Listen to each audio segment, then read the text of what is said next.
For the MonsterMe project, we're going to use Photo Booth and alter a picture of you. You take yourself, but we're going to do it with some control now. So first, to take the picture, go to Photo Booth, open it up, get a decent angle on yourself. Try to get some light on your face if you can. I know this room isn't ideal for that. We want a simple, straight photo. Don't use any of the gimmicks in here.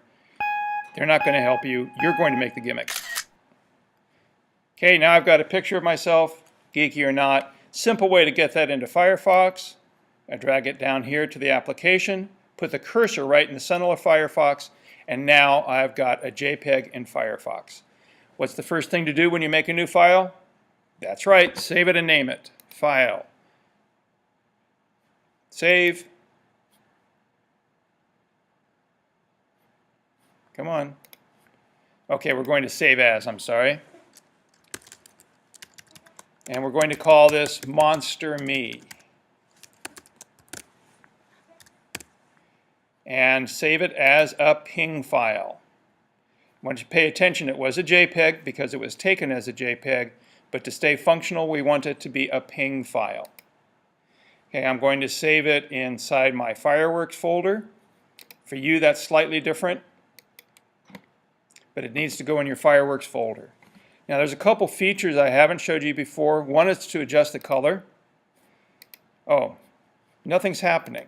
If I select the pointer tool and I go to my picture, there's a red frame around it. Red is bad. Click once, it turns blue. Blue is good. Now I can work on things. Now I can adjust the color under filters. Auto levels will usually get it right. In this case, the background's really bright and the face not so much. So what I want to do is go to Filters, Adjust Color, and Brightness. Don't tweak it too much, but you can make it look better than this. These little cameras are not that bright. Yes, I know this doesn't help the face, but it makes the picture work better. Okay, there's a lot more we could do with this today, but I want you to focus on one thing with your picture to make yourself very pale, to change your color, but we're going to do it with control. Before, yesterday, when we changed it and you painted over the face, if it didn't work well, you were stuck with it. So today I want you to work with a new layer. Come down here to Bitmap Layer, New Bitmap Image, select that. You get a new image up here, and we're going to name it, but first we have to put something in it. So I'm going to make myself a different color. I'm going to use the brush tool. I'm going to select an airbrush, basic. And I'm going to make myself grayish. Okay. Setting the transparency down to 10 or lower.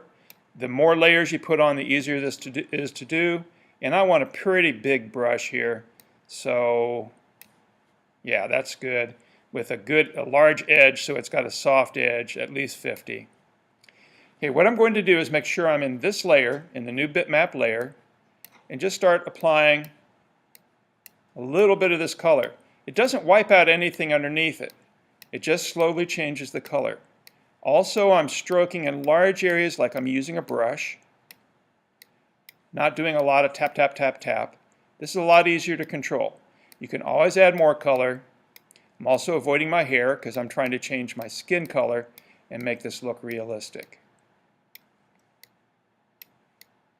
I'm doing this kind of quickly so this video doesn't go on too long.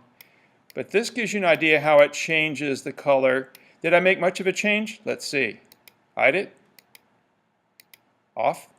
On. So now I'm going to call this gray layer. Let's call it gray. And I'm going to name this layer face. It's really important in Fireworks to name your layers so you can keep track of them. Now, make sure you're back in the gray layer, and there's one thing we can do, no matter how carefully you do these brush work, it's not going to be very smooth. But since I'm not on the face layer, in fact, I'm going to lock the face layer so I don't accidentally mess that up.